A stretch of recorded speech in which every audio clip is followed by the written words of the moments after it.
大家好，我是客家佛教中心的释迦金讲法师，是尊贵的三度古仁波切的弟子。那之前跟大家介绍了就是仁波切的英文书《Compassion Conquers All》的目录。那接下去我们今天就会开始步入正题。那第一章呢，第一章讲的是主要讲的是动机。那讲这一个，之前有说过。第一个章节是第一个部分，主要讲的是处理。那处理再分成又分成好几个部分，分成动机，还有具体的世间八法的每一个，就是每一个怎么说呢？每一个法，还有包括修心发送。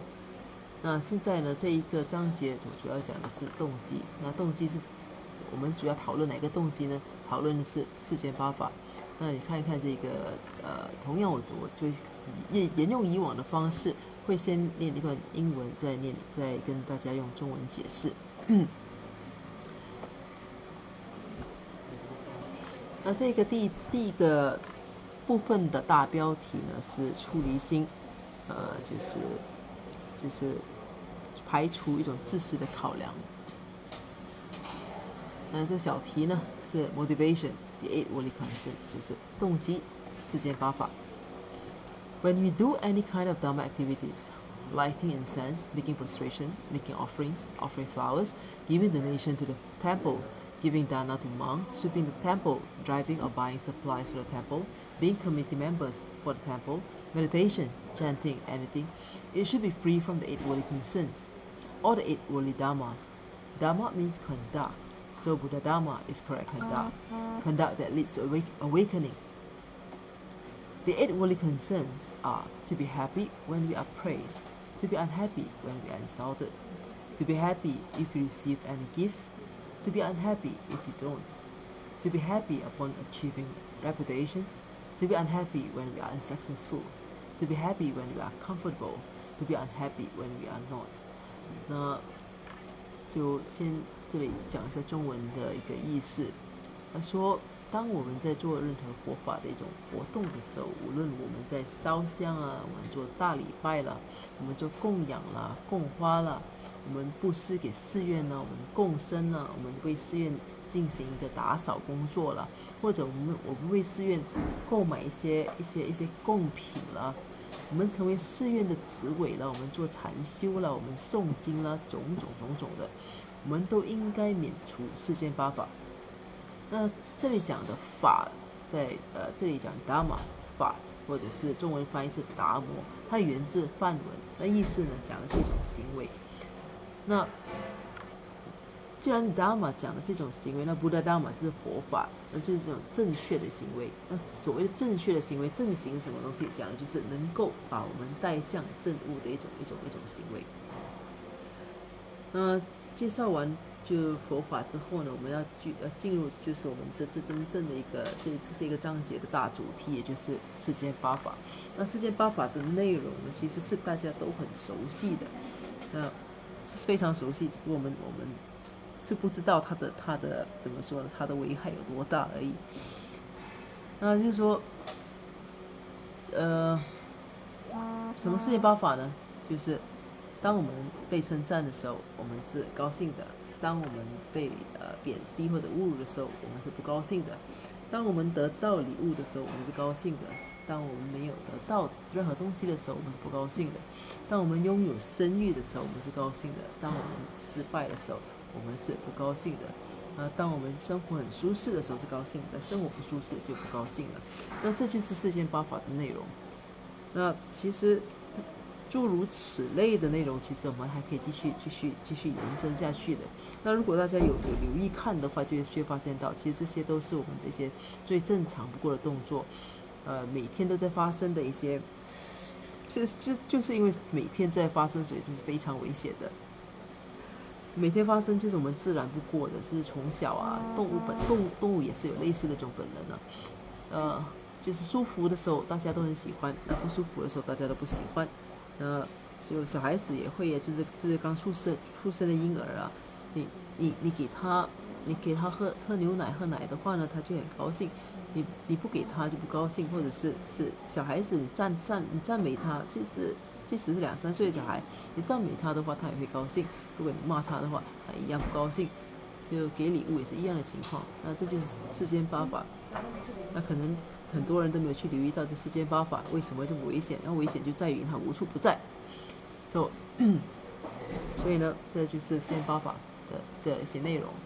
那接下去我们再继续再念一下它的怎么说呢？再念一下它的英文内容。We should not be practicing the Dharma for this reason at all. It will be better to memorize those eight worldly concerns than 100 tantric practices. And I'm not trying to blow your mind away. But yes, if you know the mantras and practices at all the initiations of 100 tantric deities, but you are practicing with the 8 worldly concerns, you will not achieve even one tantric result of any one tantric deity. 他说我们呢修行佛法应该完全就免于世间八法，完全不应该以世间八法作为出发点和理由和动机来修行佛法。那如果就是说我们最好能够把世间八法都很熟悉的就全部背诵下来，记在心里，能够记得这世间八法的内容呢，会比你记得100个密续修持来得更有效。那仁波切在这里特别强调说，他这么说其实并不是夸大的。那为什么这么说呢？因为如果你懂，即使你懂100个密续本尊的你得到了100个密续本尊的一个灌顶，你知道了100个密续本尊的心咒，你在修持着100个密续本尊的修持，但是你在修持的整个过程，你的动机都是世间八法的话，他讲，即使你修足了这100个本尊，你所得到的结果，你的成果呢，是1个密续本尊的成果都没有。所以，接下去说 ，So we should memorize the 8 worldly concerns and check over and over again if we are free from them. If you are not, we must work on it immediately. We must get over it. We must practice, and we must immediately get to the point, because time is short and time is running out.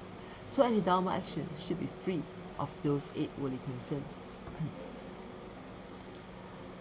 那所以我们应该去记得这个世间八法，而且不断的检查它，因为它太平常了，它太无处不在了，所以是需要特别不断的去提醒自己的检查的。那检查自己是不是免于世间八法。那如果你发现我们在修行呢，我们整个修行的过程突然间意识到自己在修行的目的其实是以世间八法为动机的话呢，那我们应该立刻就朝这方面努力，立刻要把它就是去除和避免它。我们必须要立刻对症下药。因为时间实在太短了，那时间也就是时间太短了，而且时间也是不断的在飞逝的。那所以我们的任何一个佛法行为呢，佛法的一种活动呢，都应该免于世间八法。If our Dharma is preoccupied with them, there are many disadvantages. When we do actions with 8 worldly concerns, the act will lead to rebirth in the lower realm, and future lives will be also spent with uncontrolled attachment like now. 如果我们的佛法修持是以世间八法作为动机的话，那将会有很多的一个怎么说呢？一些负面的一些影响，就是很多坏处。为什么这么说？因为如果说我们的行为都以世间八法为动机的话，那这个行为将会把我们带到就是一个怎么说，一个很不好的一个投生，那我们将会投生三恶趣。将来呢，也会同样的，我们的来世呢，也会同样的就在这样子无法控制一种执着的影响下，那就比如说我们现在这样，那所谓的无法控制的一种执着是什么东西？就比如说，有些时候我们会看到一些人，就自己可能身上有这样子的一个情况，每一个人执着不一样。那有些人看到美食就情不自禁的，如果你不给他的话，他就不高兴啊。有些人可能看到珠宝啊，他很想要，他控制不到的。如果你不给他的话，他想要的他得不到，他就会非常不高兴。那这种就是一种无法控制的一种执着，或者有些人是特别需要情感的，特别需要，甚至是某些关系啦，他得不到的话呢，他也会不高兴。这种种种都是无法控制。当我们的情绪是受到外在的得到以失去影响的话，那就表示我们其实属于一种无法控制的一种情况。All results of uncontrolled delusions, attachment, and negative states of mind now are a sign that they have not been controlled in the past. So, if they were not controlled in the past, the result is that we have not gotten it under control at this time. If it's not gotten under control at this time, it can only get worse, not better. So future lives will also be spent with uncontrolled attachment. One cannot ever enter the Mahayana path. One cannot reach liberation. 他讲，所有的一种怎么说呢？我们现在所经历的一切无法控制的一种妄念、一些妄想，我们所有的执着，各种各样的负面的一种情绪或者心绪，我们现在目前面对的，它其实是一种迹象，是一种征兆。它证实什么东西呢？它证实说我们其实过去并没有很好的控制它。那如果说过去这一切没有得到控制的话，目前的结果就是我们没有办法在现在去好好的控制它。那如果现在没有办法好好控制它的话，那将来呢就只会变得越来越坏，而不会变得越来越好。那这样继续滚动下去的话呢，我们的来世也将会同样的就活在一种没有办法控制的一种执念的影响下。那这样子的一个怎么说？这样子的结果就会是我们将不会有机会能够步入大乘道。那没有机会步入大乘道，没有办法步入大乘道的话呢，我们就不可能得到解脱。If we do any Dharma actions with the 8 worldly concerns, whatever practice that you do, you will not gain liberation. One will constantly experience hindrances in one's meditation practices. Hindrances of laziness, sleepiness, procrastination, doubt, and instability. That is the inner level. The outer level is financial problems, time constrictions, responsibility, and so on. 那如果说我们以世间八法作为一个动机来修行佛法的话，那无论我们在做什么修持都好，你将不会就是走向正悟这条路，或者走向一个解脱这条路。我们将会不断的遇到各种麻烦、各种问题，在我们在修行的过程中，比如说懒惰啦，比如说嗜睡啦，比如说拖延啦，比如说有怀疑啦，就比如说就一种不稳定了。但这其实这是一个内在的一个水平。那这种全部是内在的心理的一种感受和想法。那外在水平是什么呢？外在的就是经济上有问题啦，导致你没有办法好好修行啦，时间上的一个约束啦，导致没有办法好好修行啦，有太多的责任啦，导致没有办法好好修行啦，种种的。这就是我们长期没有一个正确的动机来修行的一个结果。So, when we practice Dharma in a way that the motive is not free of the 8 worldly concerns, then the result, of course, will not be positive. While we are practicing, we'll experience many inner and outer obstacles, and there will be no fruitions of our practice, except planting seeds for our future lives. 当我们修行佛法的，就是以一个没有排除世间八法的一个情况来修行佛法的话，它得到的结果当然也不会是正面的。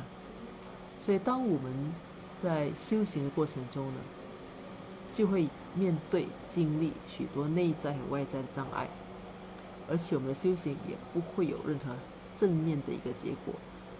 那除了就是在我们的心识中种下一个种子，为我们的来世种下一个佛法的种子，如此而已。The practice then becomes only a service to the 8 worldly concerns. What happens when you practice the Dharma with any of the 8 worldly concerns is that it actually fits the 8 worldly concerns. How is that? You might practice the Dharma so that you will be praised, yet the point of practicing the Dharma is not to be praised and not to be recognized. The point of practicing the Dharma is to reach liberation. So if you help a Dharma center or you meditate wonderfully when people are around, yet when no one is around you pick your teeth, then you are not practicing the Dharma with the correct motive. 那这里说的是，如果说我们以世间八法作为动机来修行的话，那我们所有的一个修行这个动作，它就变成是对世间八法的一种服务。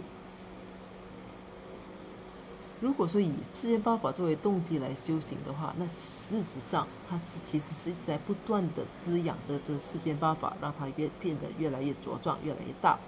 那为什么会这么说呢？他讲，有些人可能就是修行佛法是为了得到赞美，但实际上修行佛法整个的目的呢，恰恰好就是不要得到赞美或者被刻意的关注。那而且修行佛法的终极的目标呢，其实是得到解脱。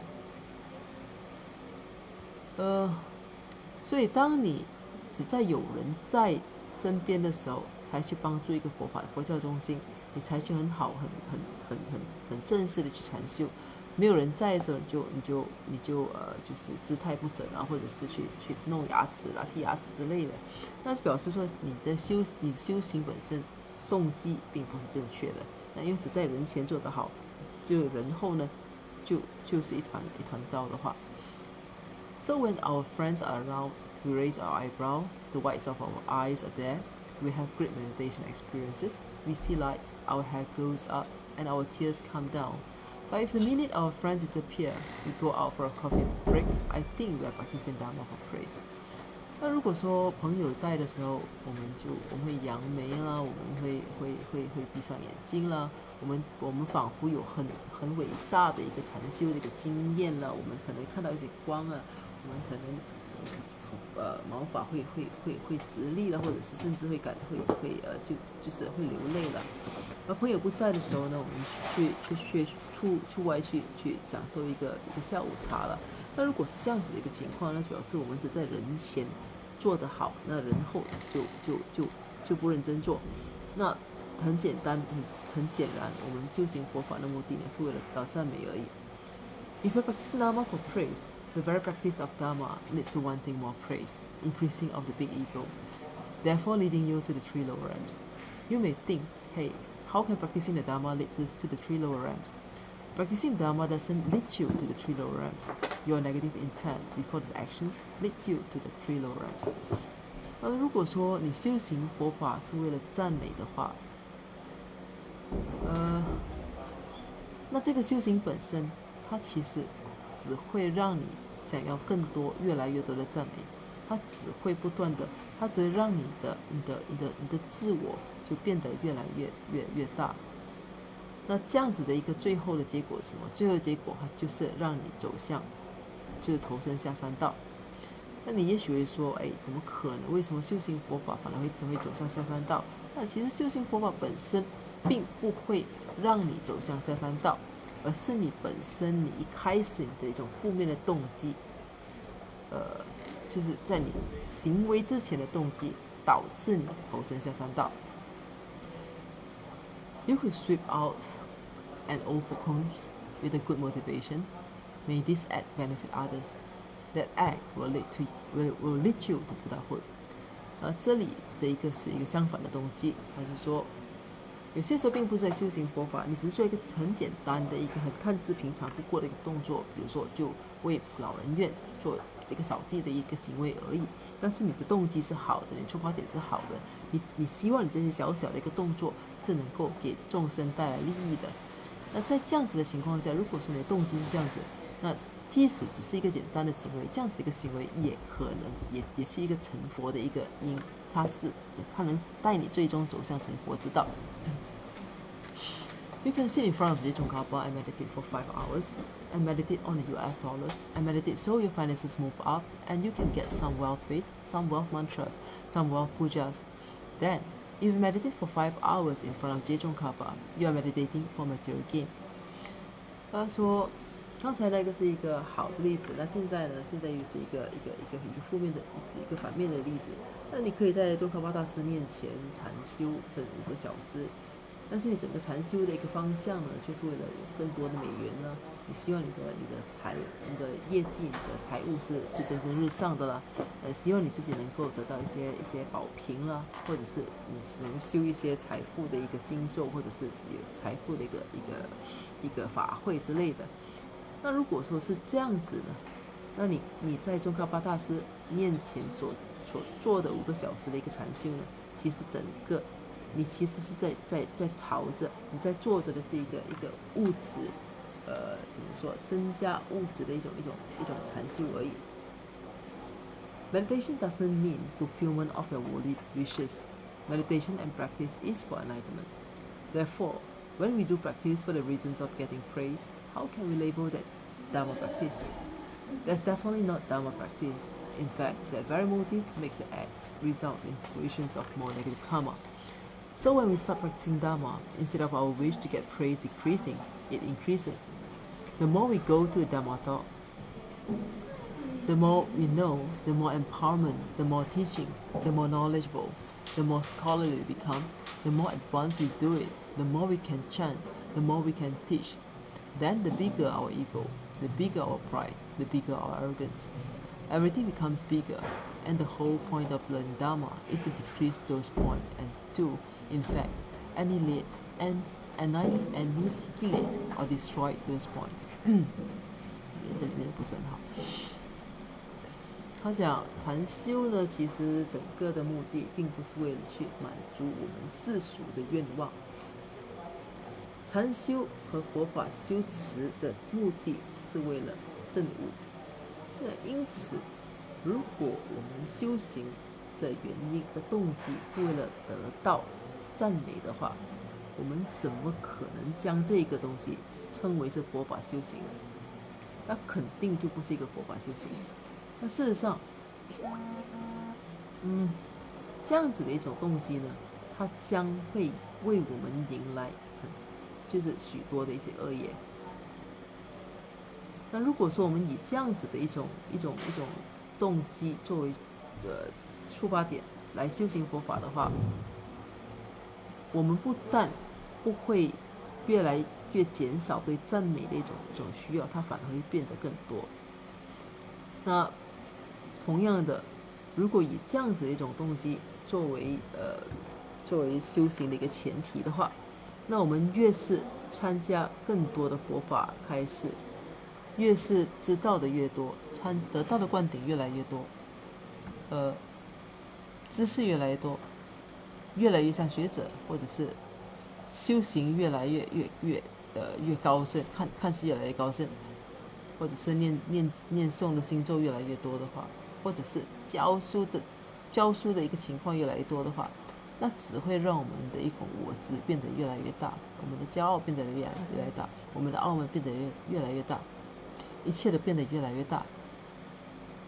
那但反观就是整个修行的目的，其实是要减少这些，而不是增加。不只是减少，而是要完全的去销毁它。So when you practice Dharma with the wrong motive from the beginning, it's not the Dharma, the Dharma teacher, or the Dharma environment that is at fault. It could be your ignorance at fault, or it could be that you know it and you have not applied the antidotes hard enough. It's definitely not the Dharma.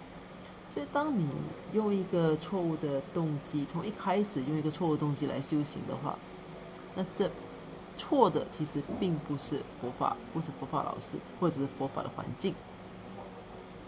错的其实是你的无明，你的无知，或者是你明明知道，但是你却没有做任何努力。错的肯定不是佛法。I always use the example that if you do not know how to drive a car, and the car has a little accident, it's not the fault of the car but the driver. So if you do not get results from the Dharma practice, it's definitely not the Dharma. It's definitely not the Dharma teacher. It's definitely not the Dharma itself. It's not the center, and it's not the Dharma students. It's yourself. It is you yourself. 而摩羯说，他常常举例子说，如果你本身不会驾驶，而车子出了一点小意外，他讲错的肯定不是车子，而是这个司机。所以如果说你的佛法修持没有带来任何成果的话，那错的肯定不是佛法，也不是佛法老师，也不是佛法本身，也不是佛教中心，不是你的佛法同修，错的肯定是你。Because if Dharma had no results, our altars should be empty. There should be no enlightened beings. So we would be prostrating to empty things, and there would be no living enlightened masters today, such as His Holiness the Dalai Lama, His Holiness the Great Karmapa, His Holiness Shakya Trizin, His Holiness Dudjom Rinpoche, His Holiness Dilgo Khyentse Rinpoche, as His Holiness the Great Guardian Tree Rinpoche. There would not be any enlightened masters around, like my master, His Eminence the Great Khyentse Rinpoche. They would not be around.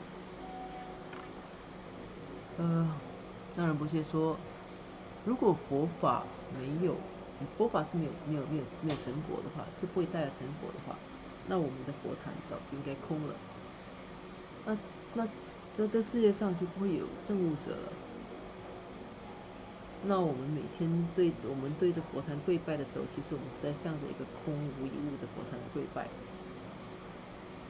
那这世界上也会有活生生的一些证悟大师了，就比如说像至尊达赖尊者啦，至尊大宝法王啦，至尊萨迦法王啦，或者是至尊就是顶果清者仁波切啦，至尊甘丹斯巴仁波切啦，这些人都不存在了。其实，如果说佛法是不会带来成果的话。